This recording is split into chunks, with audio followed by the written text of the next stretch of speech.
Yo, what's going on? We're going to do a little preventive maintenance on our kukri today. Um, this is one of those things, it's like your gun. You can't snooze on it. If you don't maintain it, it'll rust. And who wants a rusty kukri with the zombie apocalypse coming up? According to those Mayans, we're going to need these kukris this year, so I want to be ready. So first off, take our kukri out, and we're going to use a rust inhibitor. I like Butch's gun oil. This is just one I buy. I don't get this for free or anything like that. Let's read what it says. Butch's gun oil is a unique blend of several natural oils, which is important when it comes to leather too, specially formulated to ensure the highest quality of lubrication under extreme heat and pressures. That's for your guns. Provides the absolute maximum corrosion protection. Superb for barrel break-in and maintenance. Now, this is what we're going to do.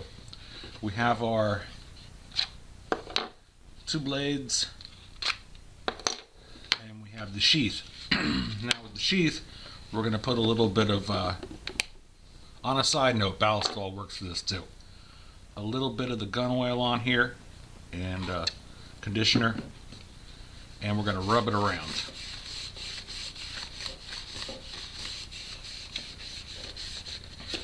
Especially on these stitches back here, because we don't want those snapping, getting dried out, and cutting loose on us. I use this on all my leather goods also. I find it works better actually than the leather products. Why? I have no idea. I think it's those natural oils. Same with my wallet. Same thing. Little on there. Work it around. Nice and shiny, just like new. I love this wallet. This is a Thomas Baguette wallet. Tommy's dead now, so the chance of getting some of Tommy's stuff is pretty slim. The last Tommy Baguette wallet I had for 26 years, so they don't wear out. I actually lost it. Okay, let's put that off to the side because I'm getting off topic here. So we've conditioned the sheath, nice and shiny, right? It has no smell to it at all. Now we'll get to the blades. Now there's two blades. This one here is the steel for sharpening the blade, but on its own, it really doesn't do the job. And this one here is a utility knife. Using a stone on these knives and blades, I don't recommend it because you'll scratch it up. For example, this one's all scratched up. Still good. I was chopping wood with this a couple days ago. I've been trying to break this. It's impossible to break. So what I recommend is get these out of the way.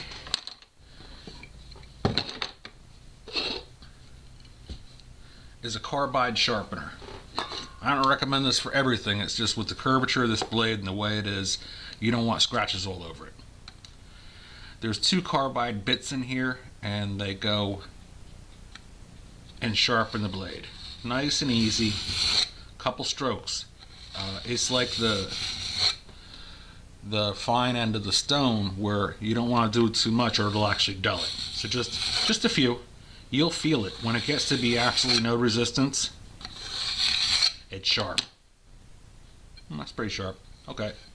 Now, we take the steel blade that goes with this and we just run it real easy across the edge. Just like that. You don't have to go crazy. And now it's sharp again. So then, we'll hit the blade with a little bit of rust inhibitor.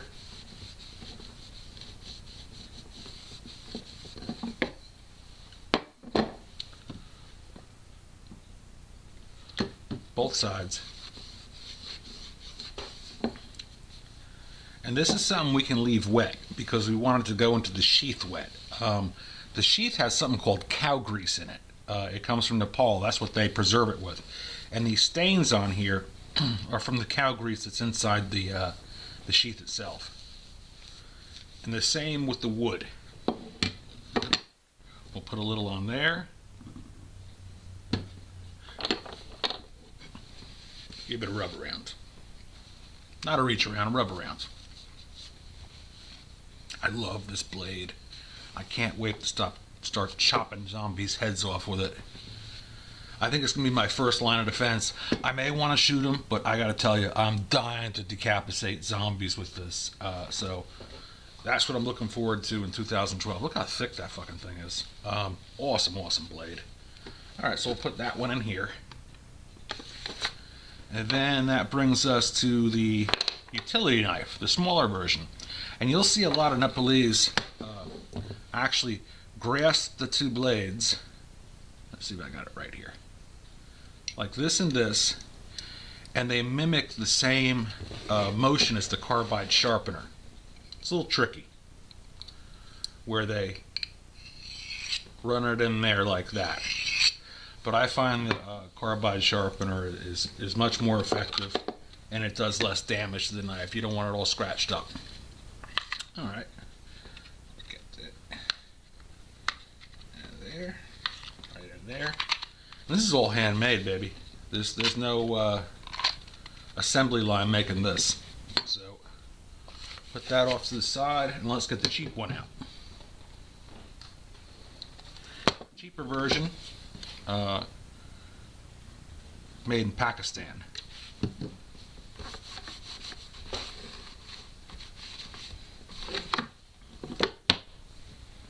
This one's a ceremonial kukri meant for decapitating water buffalo.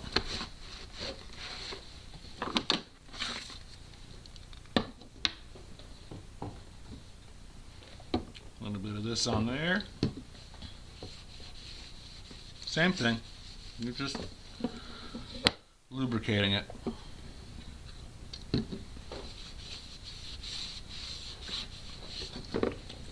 The handle also.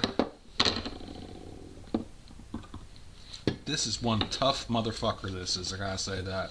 This is a tough blade. I've been literally trying for 5 months to destroy it, and I can't.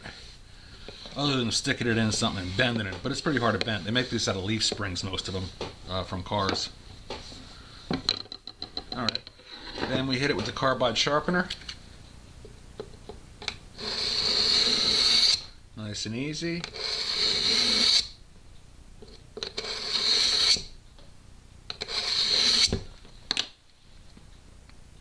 Man, that's sharp. Even for a cheap blade that I've been beating on, that thing is razor sharp.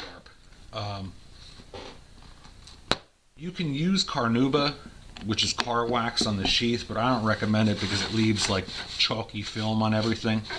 But it drinks into the leather, and that's the essential oils in there. They preserve the leather, but I don't find them to preserve the leather as good as the Butch's Gun Oil does.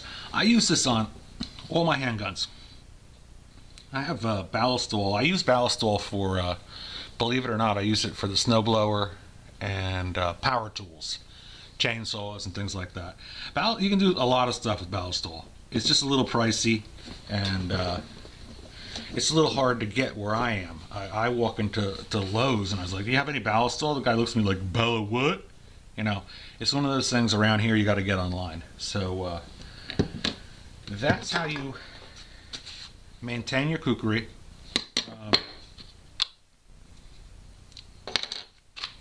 And the utility blade, same thing. Just run the carbide sharpener over it a couple times.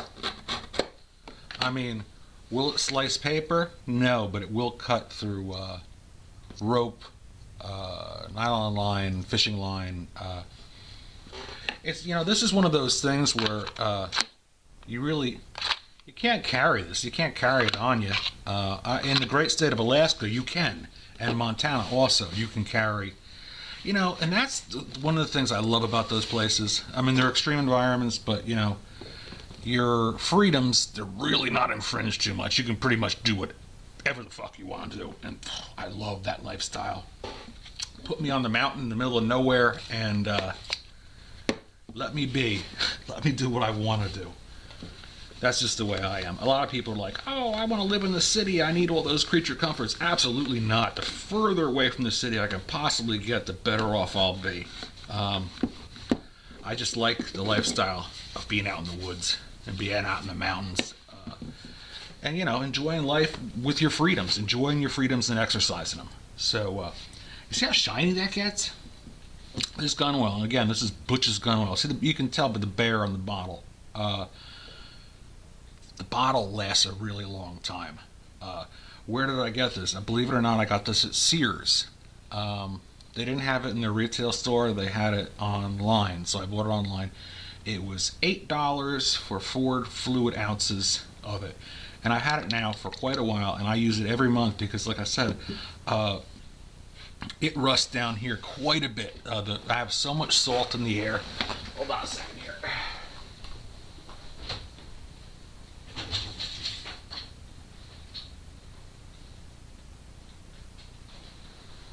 Let's get all this crap out of the way. As long as I'm doing this. Let's do the magazine tube on the Henry rifle. Take that out. Remove the ammunition. And it should be 10 rounds. So we count the rounds. 2, 4, 6, 8, 10. That's all 10 rounds.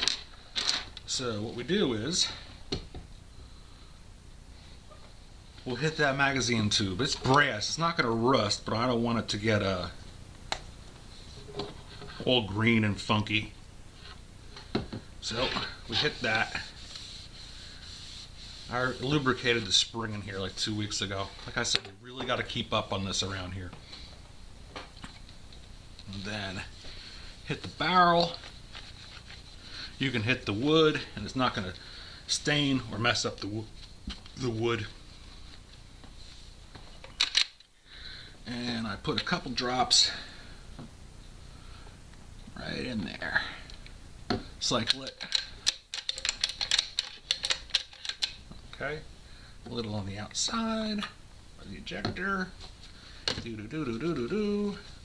Nice and shiny. This doesn't take long to do. And load her back up.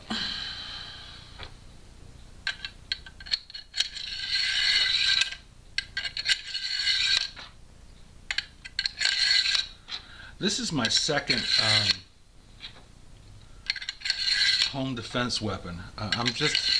Shotguns are cool. I know. And everyone's like, don't use a rifle in the house. I don't plan on using a rifle in the house, but can't beat this round. This is a man stopper. And it's not so overpowered where it's going to go through the wall, through your neighbor's wall, into the nursery and kill little Egbert, Okay. Next one up.